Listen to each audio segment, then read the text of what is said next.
Good afternoon. Let's go ahead and continue with night.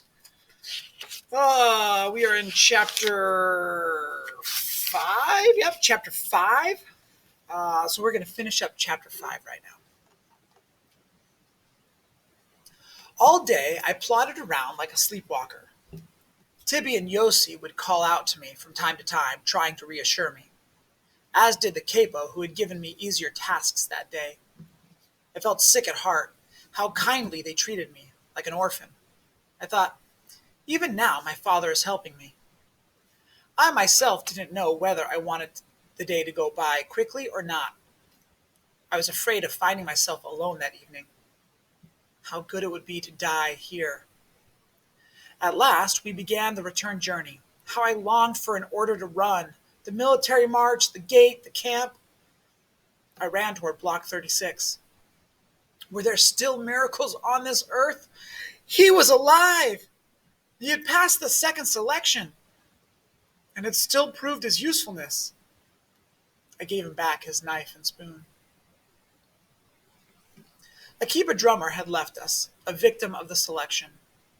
Lately he had been wandering among us, his eyes glazed, telling everyone how weak he was. I can't go on. It's over. We tried to raise his spirits, but he wouldn't listen to anything we said. He just kept repeating that it was all over for him, that he could no longer fight.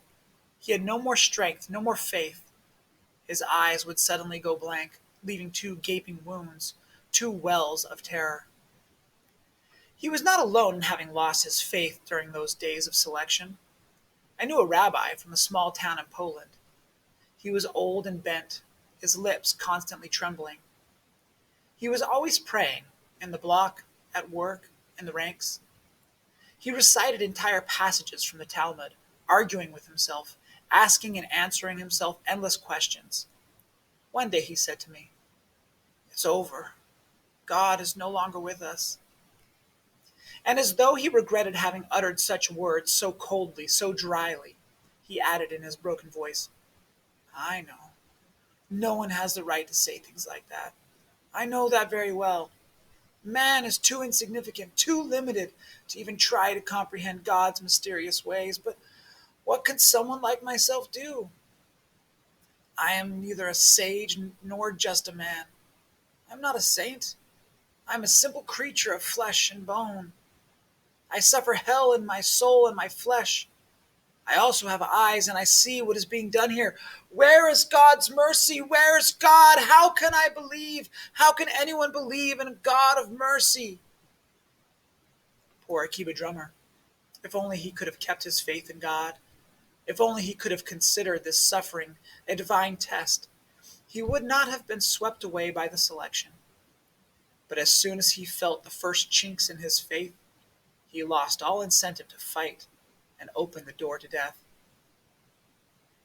When the selection came, he was doomed from the start, offering his neck to the executioner, as it were. All he asked of us was, "In 3 days I'll be gone. Say the Kaddish for me." We promised. In 3 days, when we would see the smoke rising from the chimney, we would think of him. We would gather 10 men and hold a special service. All his friends would say the Kaddish. And he left in the direction of the hospital. His step was almost steady, and he never looked back. An ambulance was waiting to take him to Birkenau. There followed terrible days.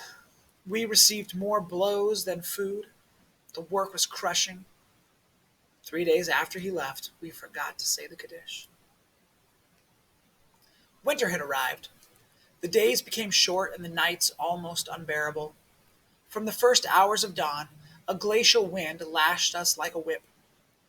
We were handed winter clothing, striped shirts that were a bit heavier. The veterans grabbed the opportunity for further sniggering. "You'll really get a taste of camp now."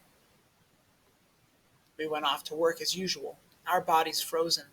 The stones were so cold that touching them, we felt that our hands would remain stuck. We got used to that too. Christmas and New Year's, we did not work. We were treated to a slightly less transparent soup. Around the middle of January, my right foot began to swell from the cold. I could not stand on it. I went to the infirmary. The doctor, a great Jewish doctor, a prisoner like ourselves, was categorical. We have to operate. If we wait, the toes and perhaps the leg will have to be amputated. That was all I needed. But I had no choice. The doctor had decided to operate, and there could be no discussion. In fact, I was rather glad that the decision had been his. They put me in a bed with white sheets. I had forgotten that people slept in sheets. Actually, being in the infirmary was not all bad. We were entitled to good bread, a thicker soup, no more bell, no more roll call, no more work. From time to time, I was able to send a piece of bread to my father. Next to me lay a Hungarian Jew who suffered from dysentery. He was skin and bones. His eyes were dead. I could just hear his voice, the only indication that he was alive. Where did he get the strength to speak? Don't rejoice too soon, son. Here there is selection. In fact, more often than outside. Germany has no need of sick Jews. Germany has no need of me. When the next transport arrives, you'll have a new neighbor. Therefore, listen to me. Leave the infirmary before the next selection. These words, coming from the grave, as it were, from a faceless shape, filled me with terror. True, the infirmary was small, and if new patients were to arrive, room would have to be made. But then perhaps my faceless neighbor, afraid of being among the first displaced, simply wanted to get rid of me, to free my bed, to give himself a chance to survive. Perhaps he only wanted to frighten me. But then again, what if he was telling the truth? I decided to wait and see. The doctor came to tell me that he would operate the next day. Don't be afraid, he said. Everything will be all right. At 10 o'clock in the morning, I was taken to the operating room. My doctor was there. They reassured me. I felt that in his presence, nothing serious could happen to me. Every one of his words was healing, and every glance of his carried a message of hope. It will hurt a little, he said, but it will pass. Be brave. The operation lasted 1 hour. They did not put me to sleep. I did not take my eyes off my doctor. Then I felt myself saying. When I came to and opened my eyes, I first saw nothing but a huge expanse of white, my sheets. Then I saw the doctor's face above me. Everything went well. You have spunk, my boy. Next, you'll stay here for 2 weeks for some proper rest, and that'll be it. You'll eat well, you'll relax your body and your nerves.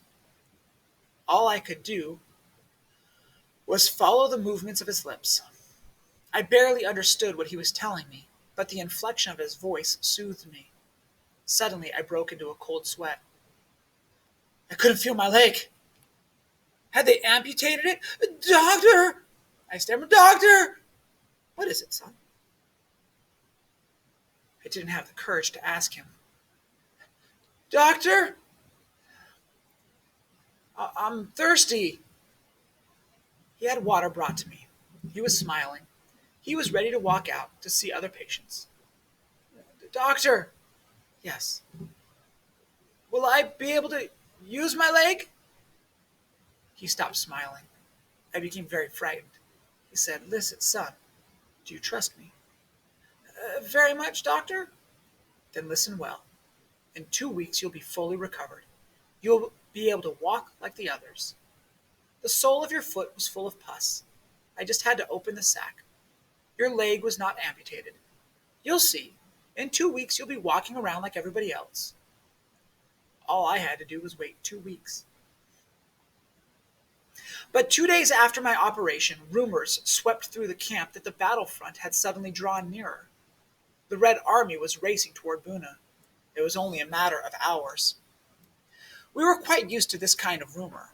It wasn't the first time that false prophets announced to us, Peace in the world, the Red Cross negotiating our liberation, or other fables. And often we would believe them. It was like an injection of morphine. Only this time, these prophecies seemed more founded. During the last nights, we had heard the cannons in the distance. My faceless neighbor spoke up. Don't be deluded. Hitler made it clear that he will annihilate all Jews before the clock strikes 12. I exploded. What do you care what he said? What do you want us to consider him a prophet? His cold eyes stared at me. At last he said warily, I have more faith in Hitler than in anyone else. He alone has kept his promises. All his promises to the Jewish people. That afternoon at 4 o'clock, as usual, the bell called all the Blockalteste for their daily report. They came back shattered. They had difficulty opening their mouths. All they could utter was one word: evacuation. The camp was going to be emptied, and we would be sent to the rear. Where to? Somewhere in deepest Germany. To other camps. There was no shortage of them. When? Tomorrow night. Perhaps the Russians will arrive before? Perhaps. We knew perfectly well they would not. The camp had become a hive of activity. People were running, calling to one another. In every block, the inmates prepared for the journey ahead. I had forgotten about my lame foot. A doctor came into the room and announced, Tomorrow, right after nightfall, the camp will start on its march, block by block. The sick can remain in the infirmary. They will not be evacuated. That news made us wonder. Were the SS really going to leave hundreds of prisoners behind in the infirmaries? Pending the arrival of their liberators, were they really going to allow Jews to hear the clock strike 12? Of course not. All the patients will be finished off on the spot, said the faceless one, and in one last swoop, thrown into the furnaces. Surely the camp will be mined, said another. Right after the evacuation, it will all blow up. As for me, I was thinking not about death, but about not wanting to be separated from my father. We had already suffered so much, endured so much together. This was not the moment to separate. I ran outside to look for him. The snow was piled high, the block's windows veiled in frost. Holding a shoe in my hand, for I could not put it on my right foot, I ran, feeling neither pain nor cold.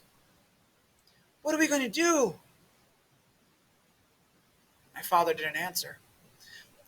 What are we going to do? He was lost in thought. The choice was in our hands. For once, we could decide our fate for ourselves. To stay, both of us, in the infirmary where, thanks to my doctor, he could enter as either a patient or a medic.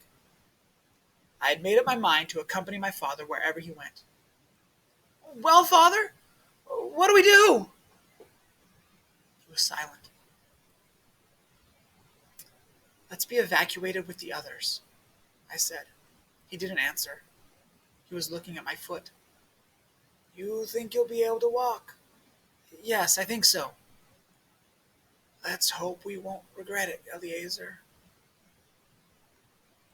After the war, I learned the fate of those who had remained at the infirmary. They were, quite simply, liberated by the Russians 2 days after the evacuation. I did not return to the infirmary. I went straight to my block. My wound had reopened and was bleeding. The snow under my feet turned red. The Blockalteste distributed double rations of bread and margarine for the road. We could take as much clothing from the store as we wanted. It was cold. We got into our bunks. The last night in Buna. Once more, the last night. The last night at home, the last night in the ghetto, the last night in the cattle car, and now the last night in Buna. How much longer would our lives be lived from one last night to the next? I didn't sleep. Through the frosty window panes, we could see flashes of red. Cannon shots broke the silence of night. How close the Russians were. Between them and us, one night, our last. There was whispering from one bunk to the other. With a little luck, the Russians would be here before the evacuation. Our hope was still alive. Someone called out, Try to sleep. Gather your strength for the journey. It reminded me of my mother's last recommendations in the ghetto. But I couldn't fall asleep. My foot was on fire. In the morning, the camp did not look the same. The prisoners showed up in all kinds of strange garb. It looked like a masquerade. We each had put on several garments, one over the other, to better protect ourselves from the cold. Poor clowns, wider than tall, more dead than alive, poor creatures, whose ghostly faces peeked out from layers of prisoners' clothes. Poor clowns. I tried to find a very large shoe, in vain. I tore my blanket and wrapped it around my foot. Then I went off to wander through the camp in search of a little more bread and a few potatoes. Some people said we would be going to Czechoslovakia. No. To Grossrosen. No. To Gleiwitz. No. To 2 o'clock in the afternoon, the snow continued to fall heavily. Now the hours were passing quickly. Dusk had fallen. Daylight disappeared in a gray mist. Suddenly, the block Alteste remembered that we had forgotten to clean the block. He commanded 4 prisoners to mop the floor. 1 hour before leaving the camp. Why? For whom? For the liberating army, he told us. Let them know that here lived men and not pigs. So we were men after all? The block was clean from top to bottom. At 6 o'clock, the bell rang. The death knell, the funeral, the procession was beginning its march. Fall in! Quickly! In a few moments, we stood in ranks, block by block. Night had fallen. Everything was happening according to plan. The searchlights came on. Hundreds of SS appeared out of the darkness, accompanied by police dogs. The snow continued to fall. The gates of the camp opened. It seemed as though an even darker night was waiting for us on the other side. The first blocks began to march. We waited.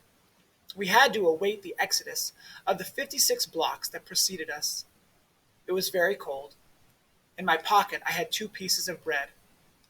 How I would have liked to eat them, but I knew I must not. Not yet. Our turn was coming. Block 53. Block 55. Block 57! Forward! March! It snowed on and on.